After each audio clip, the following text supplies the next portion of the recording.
llevan el control, obviamente, del corazón, que son los tejidos de circulación, de la respuesta lenta.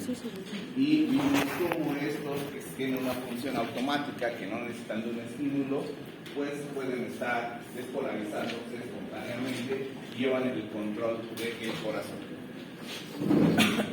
Esto hace que los potenciales de acción de respuesta rápida lleven el control del corazón modificando su frecuencia de descarga. Y vamos a tener diversos factores que van a modificar esta frecuencia de descarga. Habíamos mencionado dentro de los potenciales de acción de respuesta lenta una parte muy importante que era la DDE o la disposición diastólica espontánea. Y que hay muchos factores que van a hacer que la DDE modifique su inclinación, aumentándola o disminuyendo. No solamente modificando la DDE o la inclinación de la DDE se puede modificar la frecuencia de descarga, vimos también que modificando lo que sería el potencial diastólico máximo o modificando lo que sería el umbral, ¿sí? Entre más alejado esté el potencial diastólico máximo del umbral, obviamente tardará más tiempo de llegar de un punto a otro y entonces tendremos una frecuencia de descarga menor. Entre más corta sea esta distancia, pues habrá mayor excitabilidad, luego entonces pues tendrá una mayor capacidad o frecuencia de descarga, aumentando la frecuencia cardíaca. Y vimos que la inclinación, si aumenta la inclinación, también aumenta la frecuencia de descarga. Si disminuye la inclinación, también disminuye la frecuencia de descarga. ¿Qué puede hacer esto? ¿Qué puede provocar una modificación de estos factores? Pues todo lo que nos puede provocar que nuestro corazón vaya más rápido o vaya más lento, ¿no? Por ejemplo, la simple temperatura. La simple temperatura modifica la cinética de los canales iónicos, haciendo que la DDE modifique su inclinación, ¿sí? Si el paciente tiene fiebre, pues obviamente la frecuencia cardíaca aumenta. Si el paciente está en hipotermia, el paciente tendrá una bradicardia, ¿sí? Y también, bueno, algunos medicamentos, algunas alteraciones electrolíticas, alteraciones del potasio, modificarán el potencial diastólico máximo, haciendo que el paciente que tiene alteraciones electrolíticas pues tenga también modificaciones de la frecuencia cardíaca. La respuesta simpática, la respuesta parasimpática también vienen y actúan sobre estas tres factores. De tal manera que vamos a tener factores que a través de modificar estos parámetros aumenten la frecuencia cardíaca y estos tendrán una actividad cronotrópica positiva, ¿sí? Todo lo que hace que nuestro corazón vaya más rápido tiene una actividad cronotrópica positiva. Y lo contrario, todos los factores que hagan que nuestra frecuencia cardíaca vaya más lenta, pues entonces tendrá una actividad cronotrópica negativa, ¿sí? Entonces, por ejemplo, la fiebre pues, tiene una actividad cronotrópica positiva, la hipotermia pues, tiene una actividad cronotrópica negativa.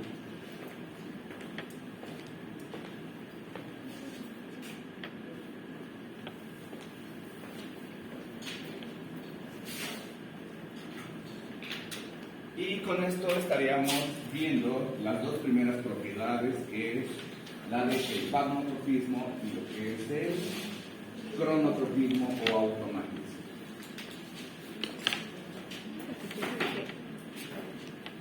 La siguiente propiedad es el dromotropismo.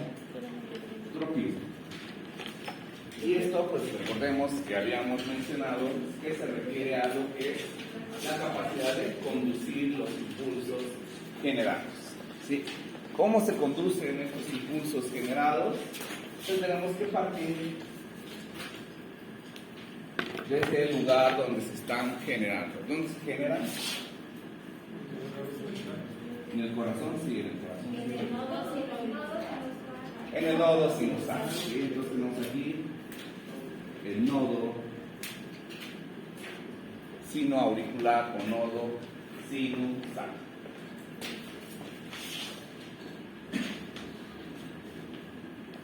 ¿Cuál es el epónimo del nodo sinusal? ¿Saben qué es un epónimo? No, sí, perdón, es el de Gate Flag. Exactamente, sí, es el nodo de Gate y Flag. Es el nodo de Gate y Flag, ¿sí? O nodo sinusal. ¿Dónde está ubicado? En la aurícula derecha.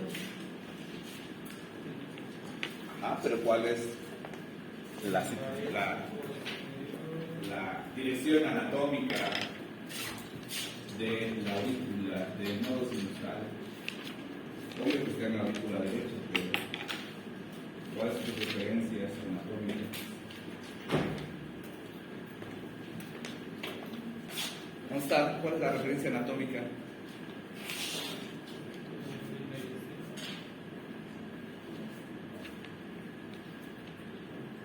Bueno, está en la parte superior derecha de la aurícula derecha, justo por debajo del orificio de entrada de la vena cava superior, ¿sí? Donde está el orificio de la vena cava superior, justo por debajo, se encuentra este nodo sinusal. ¿Cuánto mide el nodo sinusal? 7 milímetros de largo y 1 milímetro de ancho. Tenemos aquí estas tres dimensiones. Bueno, aquí lo que saque el dibujo. Aquí de largo va a medir más o menos de 10 a 15 milímetros. ¿Vale? Aquí nos va a medir 5 milímetros y de grueso 2 milímetros. ¿Qué quiere decir? Que desde el punto de vista macroscópico, pues sí, es evidente, ¿sí? Esta estructura, porque mide pues medio centímetro de ancho, de largo 1 centímetro y medio, y bueno, de grosor, pues es muy delgado, son 2 milímetros. ¿Cómo está hecho el nodo sinusal? Ya llevaron histología, ¿no? Ya llevaron. Bueno, sí, todo el sistema de conducción es tejido muscular especializado, que de hecho pues, ya no es tejido muscular, porque tiene características diferentes. El nodo sinusal tiene dos tipos de células, células P y células de transición. Las células P son células pequeñas, ovoideas, y estas células P son las que tienen en realidad la actividad de marcapaso. Es decir, estas células P son las que hacen esto. Potenciales de acción, de respuesta a estas células. Prácticamente tienen casi nulas, ¿sí?, fibras musculares, ¿sí? O sea, tienen por ahí unas cuantas, pero pues, bueno, son muy escasas. ¿Cuál es su principal actividad? Obviamente la actividad de ¿sí? Y por ejemplo, no tienen prácticamente una conformación de célula o fibra muscular. Estas están conectadas inmediatamente de las células P que tenemos aquí.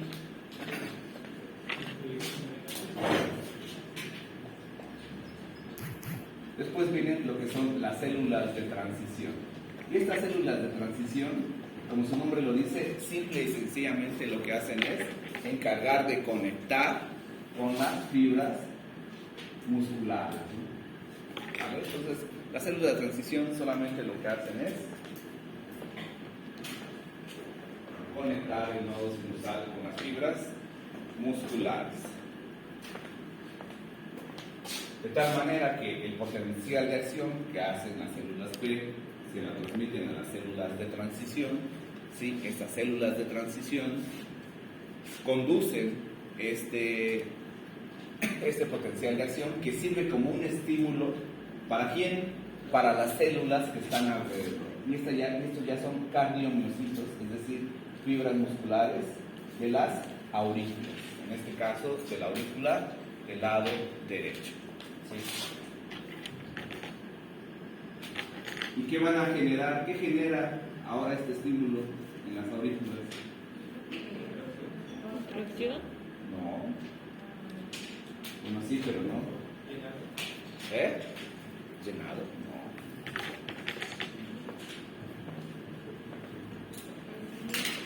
A ver.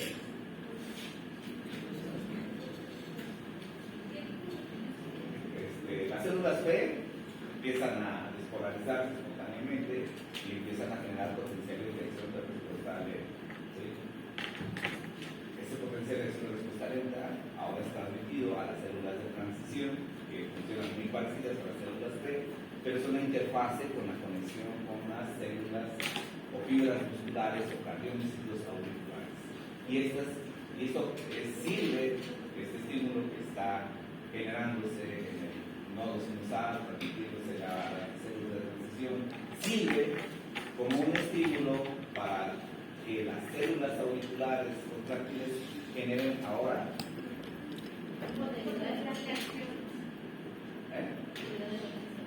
actividad eléctrica, pero ¿qué van a generar? Un potencial de acción. ¿Qué potencial de acción? Exactamente. Ahora lo que va a generar un potencial de acción de respuesta rápida. ¿Pero ya dónde? En las aurículas, ¿no? Sí, obviamente primero en la aurícula derecha y luego en la aurícula izquierda.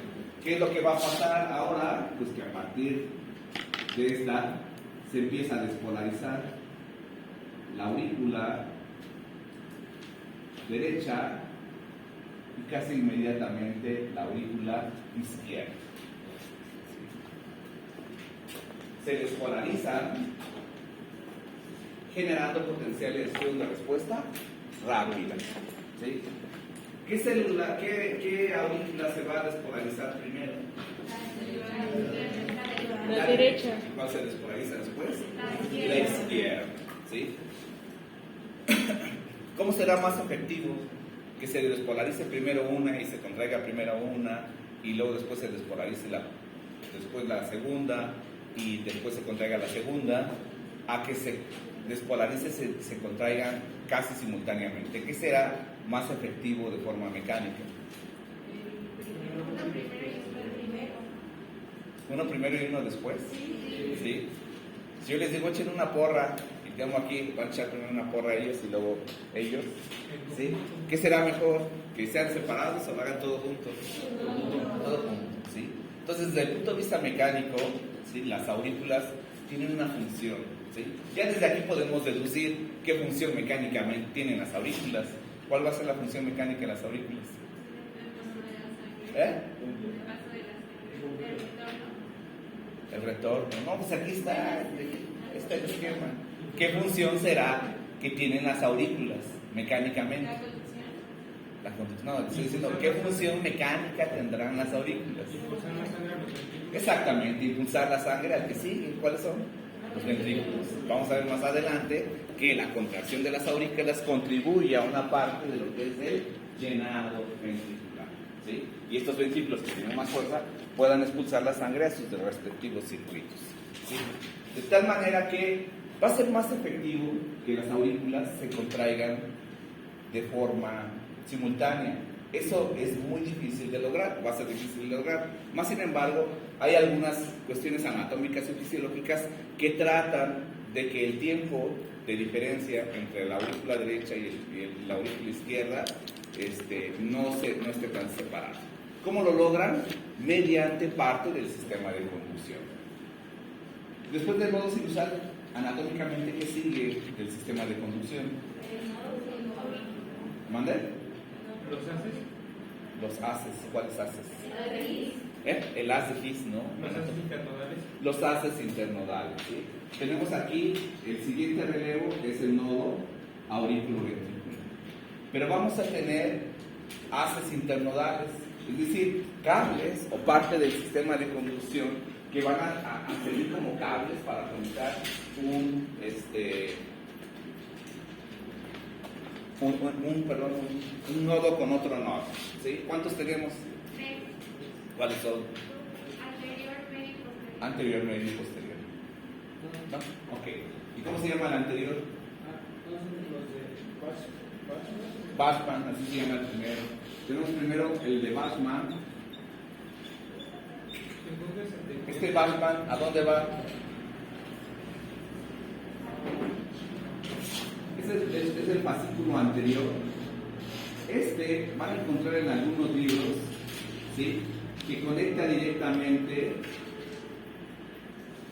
el nodo sinusal con el nodo aurículo-ventricular. Y van a encontrar en algunos libros que conecta la aurícula derecha con la aurícula izquierda. Y van a encontrar en algunos libros que tiene dos ramas, una que va directamente al nodo sinusal y otra que va a lo que es la aurícula contralateral. ¿Sí? Entonces tenemos el fascículo anterior, que puede ser en una de sus partes internodal,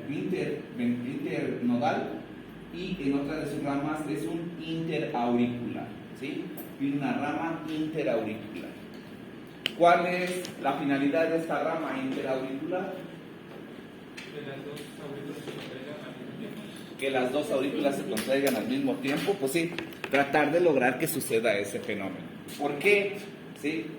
Porque estas líneas que está haciendo que se va despolarizando por contigüidad anatómica las aurículas van a una velocidad de 1 metro por segundo. A esa velocidad aumenta, se conduce el impulso eléctrico a través de las aurículas a 1 metro por segundo.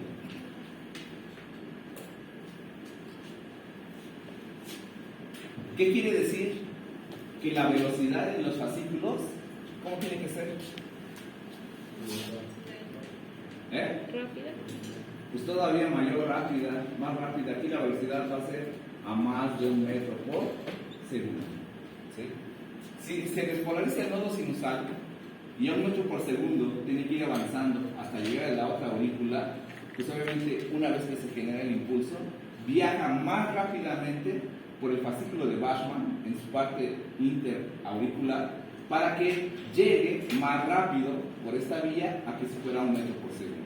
De tal manera que despolarice, o el tiempo de despolarización entre una y otra se disminuye. Y obviamente la contracción también se disminuye. Y procure en lo más posible tratar de emparejar la actividad mecánica de ambas aurículas. ¿Sí? Bueno, ese es el fascículo anterior. Después tenemos el medio. ¿Y este medio cómo se llama? Medio, buen que va.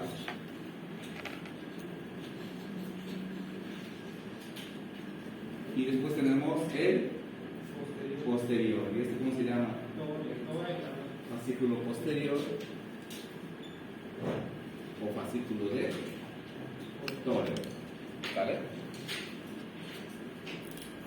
Entonces, una vez que nace el impulso en el nodo sinusal, hace que se despolalicen las aurículas, ¿sí?, las cuales van a tener una velocidad de conducción de 1 metro por segundo.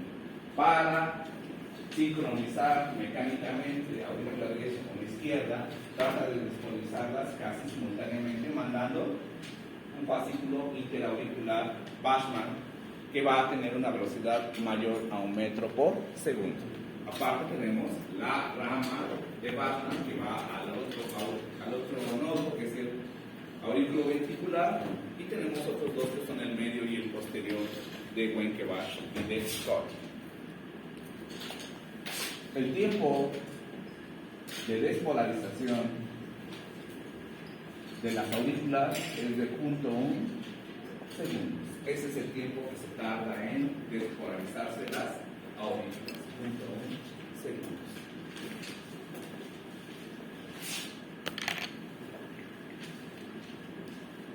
Después sigue el nodo aurículo-ventricular. ¿Dónde está el nodo aurículo-ventricular? ¿Cuál es la ubicación anatómica? ¿Cuál es la dirección del nodo aurículo-ventricular?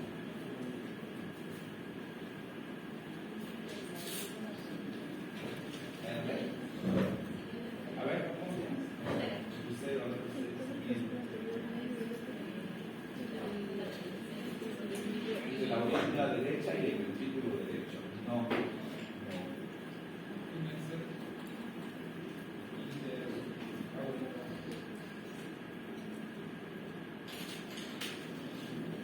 todavía se encuentra en la aurícula derecha, ¿sí? Pero en la parte final de la aurícula derecha, ¿sí? Ni en el ventrículo, ni entre la aurícula y el ventrículo, sino está todavía del lado de la aurícula, ¿sí? ¿En qué parte de la aurícula, doctor? ¿Cómo se llama? José, ¿en qué parte de la aurícula? Ya lo mencioné. En el tabique septum interauricular, ¿sale? Entonces, de hecho, aquí yo lo dibujé, ¿sí? Este es el septum interauricular y en la parte inferior, pero todavía como parte de la aurícula derecha, aquí se encuentra el nodo auriculoventricular, ¿sí? Esa es la dirección o donde se encuentra el nodo auriculoventricular. Antes de pasar al nodo auriculoventricular, ¿sí?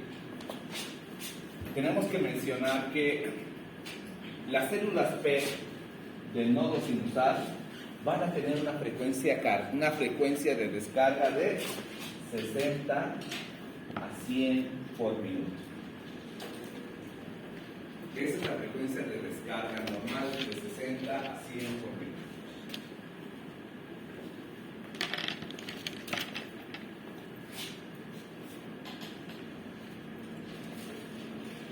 De tal manera que ya desde aquí tenemos ya algunos criterios clínicos, ¿sí? Cualquier frecuencia que vaya por arriba de los 100 le vamos a llamar taquicardia. ¿Sí? Entonces, para que tú digas que tiene taquicardia es porque el paciente tiene una frecuencia más de 100 por minuto. Y cuando tiene una frecuencia de descarga menos de 100 se llama bradicardia. ¿Sí? Obviamente no todas las taquicardias y no todas las bradicardias van a significar precisamente una anomalía, ¿sí? Pues no quiere decir que el nodo sinusal ya no esté funcionando. A lo mejor, por ejemplo, una persona como yo, que no hago ejercicio, por así decirlo, y me dicen, ¿sabes qué? Échate a correr hasta la entrada del complejo. Pues obviamente a fuerza aguanto, pero voy a terminar agotado. Si alguien me toma la frecuencia cardíaca, ¿como cuánto se imaginan que tendrá de frecuencia cardíaca? 130. Como 130, benévola, ¿no? 130, vamos a ponerle 130. Pero esos 130 significará que mi nodo sinusal dejó de trabajar. No. Simplemente descargó a una frecuencia mayor a la que normalmente descarga. Y esto se llama taquicardia sinusal. Quiere decir que todavía el nodo sinusal, aunque está descargando a una frecuencia mayor, todavía lleva el ritmo. ¿Sí? Y probablemente una persona que ahora es maratonista, ¿sí? Que ha entrenado durante muchos años y hace carreras de fondo y tiene una capacidad aeróbica muy importante, se dice que tiene un corazón entrenado, ¿sí? ¿Cuál es la característica de un corazón entrenado en un atleta?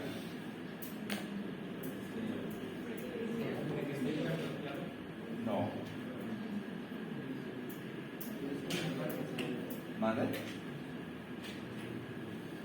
¿Qué característica tienen los corazones entrenados? Los corazones de las personas que hacen. Exactamente, van a unas frecuencias cardíacas muy bajas, ¿sí? Porque como tienen una capacidad mayor por el entrenamiento, pues simple y sencillamente con trabajar menos hacen lo mismo, ¿sí? De tal manera que cuando corren un maratón, pues aumentan su frecuencia cardíaca, claro que sí, ¿sí? Pero porque obviamente en ese momento pues está teniendo un requerimiento mucho mayor a lo normal, ¿sí? Entonces, probablemente este paciente pues tenga una frecuencia de 50 por minuto, ¿sí? Pero ¿será que dejó de funcionar el nodo sinusal? No, ¿sí? Entonces este paciente tiene una bradicardia sinusal, porque todavía es el nodo sinusal. Entonces vamos a hablar de algo que se llama ritmo. Y ritmo no quiere decir que bailas bien o que bailas bonito o algo por el estilo, ¿sí? Ritmo es simple y sencillamente quién lleva o quién comanda la actividad eléctrica del corazón. Y hay diferentes ritmos. De forma normal, ¿quién lleva la actividad eléctrica del corazón? El nodo sinusal. ¿sí? Cuando el nodo sinusal lleva o está mandando, ¿cómo se llamará ese ritmo? Ritmo sinusal. Y si el nodo sinusal es el que normalmente, ¿sí?, es el que comanda el corazón, Miriam, si yo pregunto, Miriam, ¿cuál es el ritmo cardíaco normal? Tu respuesta es, ¿cuál es el ritmo cardíaco normal?